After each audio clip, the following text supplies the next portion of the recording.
Assalamualaikum, halo semua. Kali ini kita ketemu lagi di video saya, Ibu Diana, dan ini saya unggah di YouTube saya, Catatan Mardiana. Kali ini saya akan mempresentasikan materi kuliah tentang kalimat. Jadi kita setiap hari sudah mengeluarkan berapa kalimat? Anda sudah pernah menghitungnya? Nah, ini adalah kalimat. Nanti saya akan membahas tentang kalimat, tetapi bukan kalimat yang kita lontarkan, tetapi kalimat yang akan ada di karya ilmiah, baik itu skripsi, tesis, disertasi, atau tugas akhir. Ini karena ini sangat penting. Ini adalah kuncinya ketika Anda nanti akan melakukan penulisan. Ketika kalimat Anda betul, maka jalan Anda akan lancar. Saya akan membahas tentang kalimat. Saya mulai dari pengertian. Sebetulnya Anda sering mengucapkan, tetapi mungkin Anda belum paham apa sih pengertiannya. Nah, karena saya kuliahnya bahasa Indonesia, maka saya akan menjelaskan sedikit. Sebagai pengetahuan umum, bahasa adalah satuan bahasa. Kalimat adalah satuan bahasa yang secara relatif berdiri sendiri, mempunyai pola intonasi final, dan secara aktual ataupun potensial terdiri atas klausa. Kesatuan ujaran yang mengungkapkan suatu konsep pikiran dan perasaan, atau kalimat adalah perkataan. Nah, ini yang sering kita ucapkan. Ya, ini saya ambil referensi dari beberapa buku. Ini ada 3 pengertian. Oke, selanjutnya nih, dalam wujud lisan kalimat diucapkan dengan suara naik turun, keras lembut, disertai jeda dan diakhiri dengan intonasi akhir. Intonasi akhir itu berupa tanda baca. Dalam wujud tulisan, kalimat dimulai dengan huruf kapital dan diakhiri dengan tanda titik, tanda tanya, atau tanda seru. Nah, ini yang sering saya jumpai dalam penulisan mahasiswa yang sering sekali saya koreksi. Mereka lupa bagaimana cara menuliskan kalimat yang betul. Dimulai dari huruf kapital. Nih, kita belajar lagi dari SD ya. Kalimat itu pasti dimulai dari huruf kapital. Kemudian harus diakhiri dengan tanda baca. Anda bisa pilih tanda baca titik, tanda tanya, atau tanda seru. Ya, hanya ini. Kalau tanda koma berarti kalimat Anda belum selesai. Ini yang harus Anda pahami dulu di awal. Kemudian macam-macam kalimat. Sebetulnya banyak sekali macam-macam kalimat. Saya hanya sebutkan beberapa. Ada kalimat efektif, logis, baku, bebas, dasar, tersusun, lengkap, majemuk, tunggal, dan berita. Nah, apa nanti yang akan kita pakai di dalam karya ilmiah? Itu adalah di slide berikutnya akan saya sampaikan ya. Jadi bebas ini biasanya untuk percakapan, dasar untuk penulisan, kemudian tersusun, harus lengkap, ada majemuk, ada tunggal, ada berita. Ini sudah Anda dapatkan ketika Anda dulu SMA atau di kehidupan Anda sehari-hari. Oke, unsur-unsur kalimat. Ini sudah disampaikan oleh guru Anda ketika di SMP, SMA, masih ingat ya? Yuk flashback kembali ingatan kita. Yang namanya unsur-unsur kalimat dari dulu sampai sekarang masih subjek, predikat, objek, pelengkap, keterangan. Ya, subjek adalah unsur terpenting yang ada di dalam kalimat. Di dalam kalimat, subjek tidak harus ada di depan, namun bisa berada di tengah kalimat. Subjek dia menandai unsur apa yang diberitakan di dalam kalimat. Subjek menandai unsur apa yang diceritakan di dalam kalimat. Ini sebagai pengetahuan umum saja bahwa subjek itu harus ada. Kemudian yang selanjutnya adalah predikat, objek, pelengkap. Predikat adalah unsur penting dalam kalimat. Suatu pernyataan dikatakan sebuah kalimat jika mengandung predikat. Jika dicermati dari dimensi makna, bagian kalimat yang memberikan informasi bagaimana dan mengapa. Kemudian ada objek, kalimat yang dimungkinkan hadir apabila predikat kalimat tersebut merupakan verba atau kata kerja yang sifatnya aktif transitif. Objek menandai suatu benda yang dikenakan pekerjaan oleh subjek. Kemudian ada pelengkap, ini hanya boleh ada atau tidak. Ya, ini nanti tergantung dari penjelasan kalimat Anda. Kemudian selanjutnya, terdapat kesamaan antara objek dengan pelengkap. Keduanya harus hadir untuk melengkapi kata kerja dalam kalimat. Yang kedua, keduanya tidak diwakili oleh preposisi atau kata depan. Keduanya menempati posisi di belakang kalimat. Ciri-ciri lainnya adalah verba yang mendahului berawalan ber. Selain itu, bentuk-bentuk berafik yaitu ke dan an. Kemudian ada keterangan, ini juga harus muncul. Keterangan adalah unsur kalimat yang tidak wajib hadir. Kemudian fungsinya untuk menambahkan informasi pada kalimat tersebut. Ada tempat, waktu, cara, syarat, sebab, dan tujuan. Ini harus Anda sampaikan. Nah, ini juga harus Anda sampaikan yang wajib di bagian judul. Judul harus ada keterangannya. Kemudian, nah, salah satu kalimat yang akan dipakai ketika Anda menulis karya ilmiah adalah kalimat efektif. Ya, kalimat efektif adalah satuan bahasa atau kalimat yang dapat mewakili gagasan penulis atau pembicara dan sanggup menimbulkan gagasan yang sama dalam pemikiran pembaca atau pendengar seperti yang dipikirkan oleh penulis atau pembicara.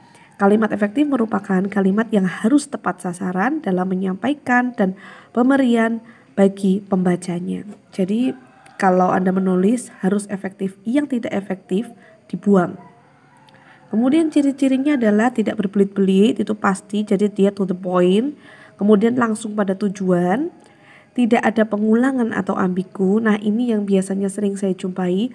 Sering sekali kita menjumpai ada kata diulang-ulang. Nah, kalau misalkan saya cut, itu misalkan ada 2 halaman bisa menjadi 1 halaman. Kemudian ini juga yang Anda mungkin lupa, penggunaan kaidah ejaan yang disempurnakan. Ini yang saya capek kalau mengoreksi mahasiswa di bagian ini. Ini seharusnya tidak saya sampaikan karena ini sudah ada atau sudah Anda pelajari ketika Anda SMP dan SMA. Kemudian mudah dipahami, jadi orang langsung tek mikirnya itu, gak usah pikir 2 kali. Kemudian menggunakan kata baku, ya, kemudian menggunakan kalimat logis. Jadi menggunakan kata baku, biasanya mahasiswa juga sering tidak menggunakan kata baku, ya, nanti akan saya sampaikan sendiri materi kata baku. Kemudian syarat kalimat efektif, adanya kepaduan, hubungan timbal balik antara frasa dan kata, kemudian harus hemat, kata dan frasa lugas, jelas dan logis, kemudian sejajar, ya, tidak ada bertingkat, jadi dia harus sejajar, merincikan unsur terpenting, kemudian tegas, fokus pada kata dalam kalimat, kemudian variasi, pola dan jenis kalimat, kemudian cermat dan logis. Yang di bagian ini nih yang harus Anda perhatikan, harus dapat dipertanggungjawabkan. Ketika Anda menuliskan, maka Anda harus bisa mempertanggungjawabkan dengan cara menjelaskan secara rinci apa yang sudah Anda tulis, kemudian mencermati ulang, sehingga ketika pembaca membaca tulisan Anda tidak akan menimbulkan tafsir ganda. Jadi orang tidak usah berpikir-pikir.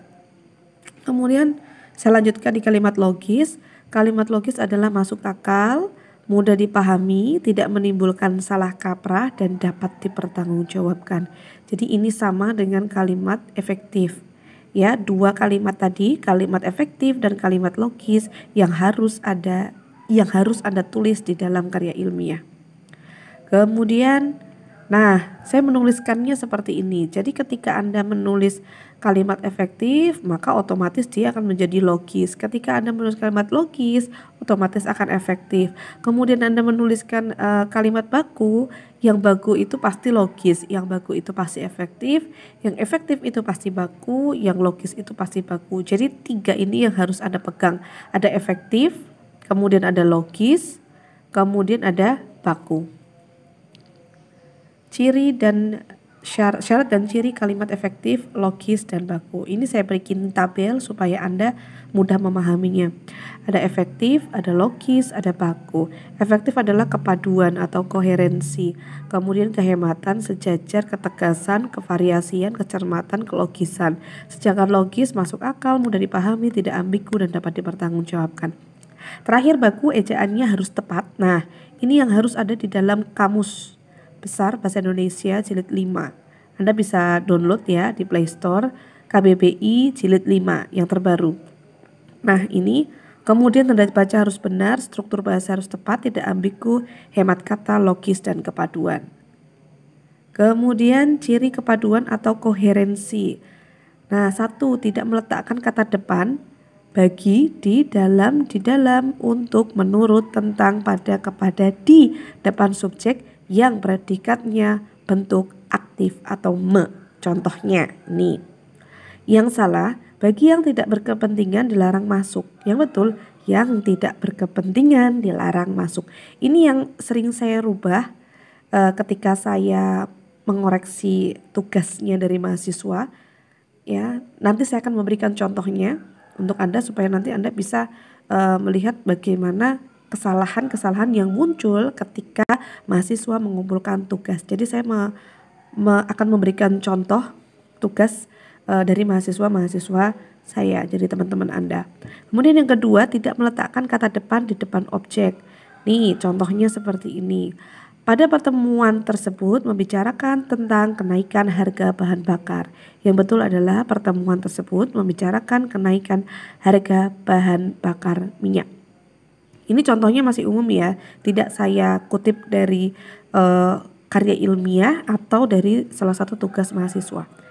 Kemudian tidak terdapat subjek ganda. Nah, ini yang sering saya jumpai di dalam mahasiswa. Tugasnya kalau menuliskan subjeknya ganda atau malah triple kadang-kadang ya. Jadi proposal itu saya buat bersama teman-teman saya. Nanti jatuhnya adalah tidak efektif juga dan tidak logis juga. Kemudian yang betul adalah saya membuat proposal itu bersama dengan teman. Yang selanjutnya nomor 4, tidak terpengaruh unsur asing khususnya which, yang mana, dan where, di mana, yang tidak pada tempatnya. Jadi ketika kita melakukan percakapan, kita pasti sering muncul kata tanya yang ada di tengah kalimat. Dan itu sah jika untuk percakapan. Tetapi untuk penulisan karya ilmiah itu tidak dianjurkan karena nanti akan menimbulkan kalimat yang tidak baku. Ya, kita mengingat sifatnya dari karya ilmiah ini adalah resmi. Nah, ini saya memberikan contoh kalimat umum. Rumah di mana saya tinggal jauh dari keramaian. Yang betul adalah rumah tinggal saya jauh dari keramaian. Nah, ini ada kata tanya di tengah kalimat. Ini juga saya sering menjumpai di tulisan mahasiswa ketika mengumpulkan tugas karya ilmiah. Ya, ada terutama kata tanya bagaimana. Nah, itu sering ditulis mahasiswa di tengah kalimat. Kemudian yang kelima adalah kata penghubung intra kalimat tidak dipakai pada kalimat tunggal. Nah, ini ya contohnya seperti ini. Ini masih sama kalimat umum yang saya ambil bukan dari contoh tugas mahasiswa karya ilmiah. Kami datang terlambat sehingga kami tidak dapat mengikuti mata kuliah bahasa Indonesia. Yang betul adalah kami datang terlambat, tidak ada tanda bacanya sehingga tidak dapat mengikuti mata kuliah bahasa Indonesia. Nah, itu adalah presentasi saya tentang kalimat. Berikut ini saya akan menyampaikan contoh dari kata dan kalimat yang tidak tepat penggunaannya di dalam penulisan karya ilmiah. Saya mengambil sampel atau analisis saya dari tugas mahasiswa yang sudah dikumpulkan ke saya. Ya, saya akan memberikan 1 atau 2 sampel cara saya ketika mengoreksi tugas dari mahasiswa. Nah, ini adalah contohnya sebagai berikut. Ini adalah salah satu contoh tugas dari mahasiswa yang saya ambil sampelnya acak ya. Nah, ini di bagian sampul, ini ada sampul. Saya memberikan tugas karya ilmiah. Ini penulisan karya ilmiah. Kemudian kita bahas dulu dari sampul ya atau cover. Ini contohnya adalah ini. Contoh judulnya adalah ini. Cerita perjalanan hidup singkat anak teknik sipil di Polines. Nah, ketika Anda memilih judul karya ilmiah, saya sarankan untuk tidak menggunakan kalimat judul yang seperti ini. Ya, karena ini seperti judul artikel atau judul cerita pendek. Nah, cerita perjalanan hidup singkat anak teknik di Polines. Kemudian guna memenuhi tugas mata kuliah Bahasa Indonesia. Nah, ini ketika saya memberikan tugas karya ilmiah, maka ini jangan ditulis guna memenuhi tugas Bahasa Indonesia. Jadi pura-puranya Anda sudah menuliskan karya ilmiah, ya, berupa skripsi waktu itu ya. Ini adalah tugasnya penulisan berupa skripsi. Saya scroll di bawah dulu, dosen pengampu. Kemudian ini ada, kita cek strukturnya dulu ya. Ada daftar isi, kemudian ada bab 1, kemudian ini sudah saya koreksi sebagian. Kemudian ada bab 1, kemudian ada bab 2, rumusan masalah. Kemudian ada bab 3, batasan masalah. Subbab 4, sistem penulisan, sistematika penulisan. Kemudian ada bab 2, landasan teori. Kemudian saya scroll ke bawah. Kemudian bab 3, penutup ya, subbab 1, simpulan, subbab 2, kritik dan saran, bab 3, subbab 3 ada saran. Kemudian ada daftar pustaka. Oke, dia strukturnya sudah lengkap ya, dari mulai cover, bab 1, bab 2, bab 3, daftar pustaka. Kemudian ada halamannya atau tidak? Nah, ada halamannya ya, berarti sudah lengkap secara struktur. Kemudian secara cover kita cek satu-satu. Nah, ini bisa diganti nih. Saya belum baca isinya ya. Cerita perjalanan hidup singkat anak teknik. Jadi ini kalimatnya harus diganti dengan kalimat judul karya ilmiah ya. Nanti ini judul biasanya terakhir ya. Judul itu biasanya terakhir setelah kita menulis judul yang sudah Anda tetapkan. Ya, jadi kan ada beberapa revisi, nanti beberapa revisi untuk judul. Nah, ini enaknya sih kita tulis di terakhir ya, supaya kita tahu oh semuanya yang saya tulis adalah garis besarnya ini sebagai judul. Ini guna memenuhi tugas mata kuliah Bahasa Indonesia, seharusnya ini tidak usah dipakai ya, langsung aja dari logo. Nah, untuk logo ini ya, logo ini dibuat jangan terlalu besar dan jangan terlalu kecil, jadi nanti Anda bisa mengira-ngira sendiri ya pantasnya seperti apa. Kemudian kalau karya ilmiah yang akan dikumpulkan itu biasanya berwarna ya, berwarna seperti ini. Tapi kalau hanya sekadar tugas hitam putih bolehlah. Kemudian ada 2 cara penulisan logo. Ada yang diletakkan setelah judul seperti ini, ada yang logo itu pertama ya, jadi baru judul. Itu boleh sesuai dengan kaidah penulisan karya ilmiah di kampusnya masing-masing ya. Jadi setiap institusi punya cara sendiri dalam penulisan karya ilmiah. Jadi punya formatnya sendiri-sendiri. Itu namanya kaidah selingkung. Pakai ang ya, selingkung. Kaidah selingkung. Itu boleh. Jadi ini tidak dipermasalahkan, ini betul. Mau judulnya dulu boleh, mau logonya dulu boleh. Kemudian yang berikutnya adalah, nah ini nama. Ini saya ganti ya namanya ya, bukan nama mahasiswanya tapi nama saya, pura-puranya saya mahasiswanya. Nah, ini disusun oleh Mardiana Kastianingrum, kemudian di sini ada NIM-nya. NIM saya 1 2 3 4 5 6. Nah, di sini ada NIM-nya. Kemudian ada dosen pengampu Mardiana, ini enggak. Ini nanti pakainya dosen pembimbing ya. Kemudian nah di bagian yang sini, ini bagian bawah sendiri, itu penulisannya adalah dari yang paling kecil, bagian terkecil dari kampus, baru yang paling besar secara strukturnya ya. Jadi di sini yang paling kecil apa? Program studi, sebentar. Nah, yang paling kecil adalah program studi ya. Ini penggunaannya huruf kapital semua. Program studi ini adalah misalkan adalah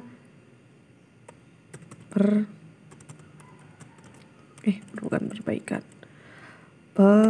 perawatan dan perbaikan gedung.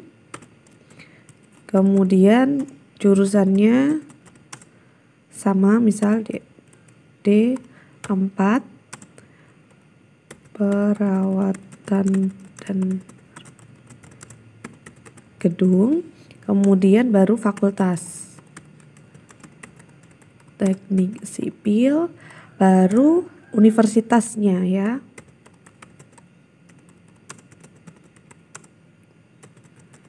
Baru kotanya. Kemudian tahunnya. Jadi tahunnya adalah tahun pembuatan, ya, tahun pembuatan. Kemudian ini ada yang paling kecil adalah program studi, kemudian jurusan, fakultas, kemudian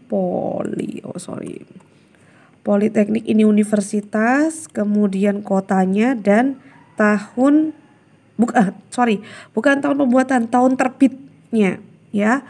Kemudian setelah itu kita cek, ini dia center tengah. Nah, seperti ini. Kemudian ininya kelihatan nggak? Kelihatan ya. Nah, ininya 1 sudah betul. Kemudian di bold. Kemudian pakainya Time New Roman ya untuk penulisan karya ilmiah. Tipe fontnya adalah Time New Roman. Kemudian tulisannya size-nya adalah 12. Ya, size-nya adalah 12. Ini sudah semuanya size-nya sudah 12, sudah Time New Roman, kemudian ininya sudah 1, berarti sudah betul.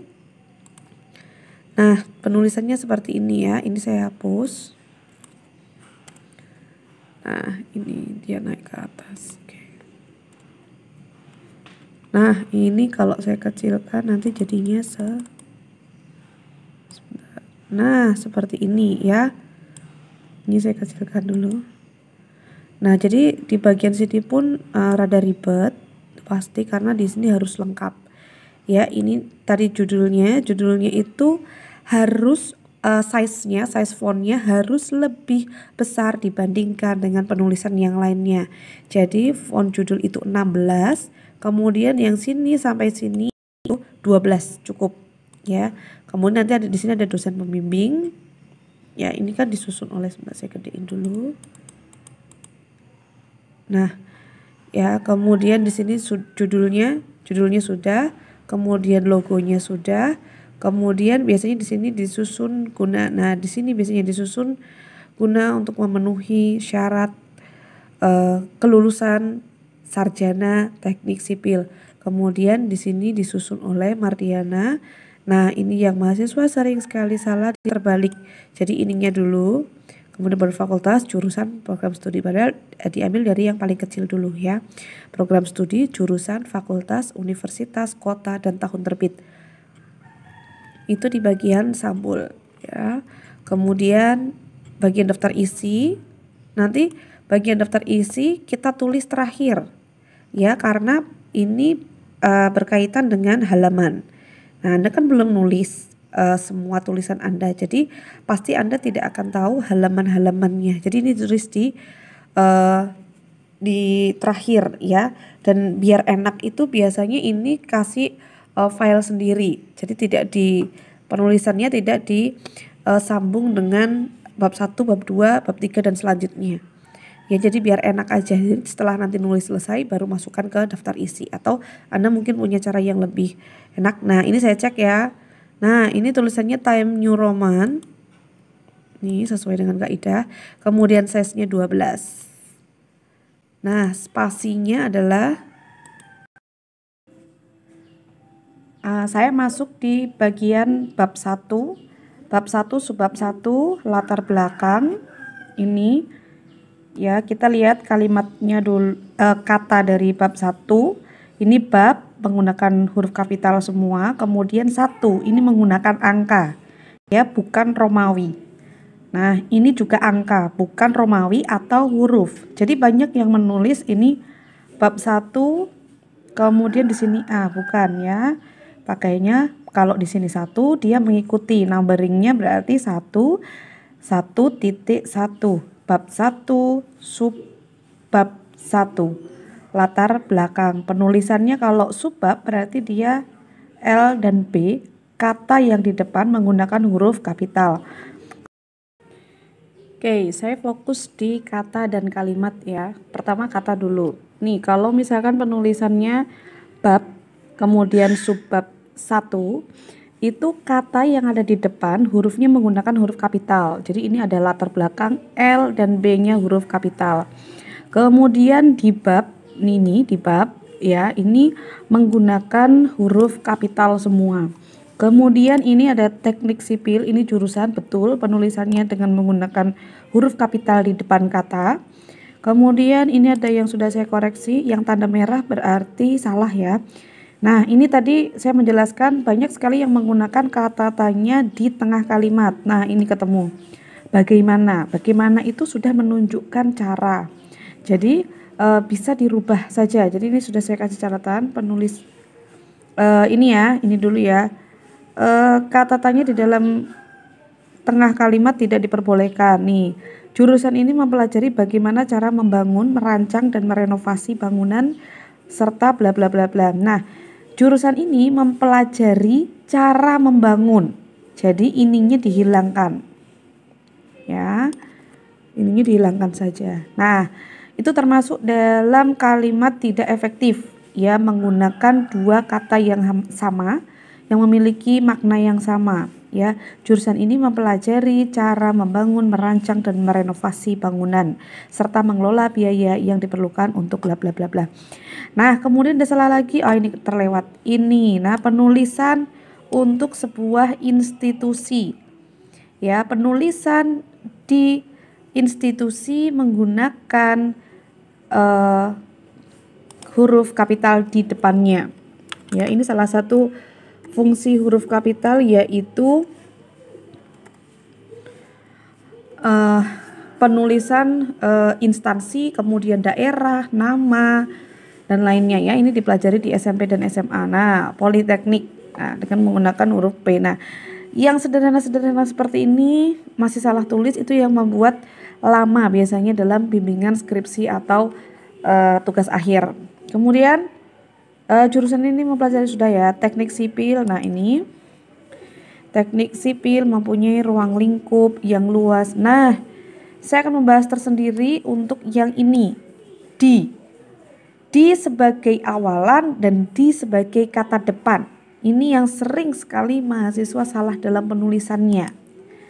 Ya, kapan dipenggal ya atau dipisah penulisannya, kapan di itu disambung. Ya. Yang paling sederhana yang harus Anda ingat, ketika di menunjukkan tempat ya, maka penulisannya dipisah. Tapi kalau di tidak menunjukkan tempat, maka penulisannya dirangkai.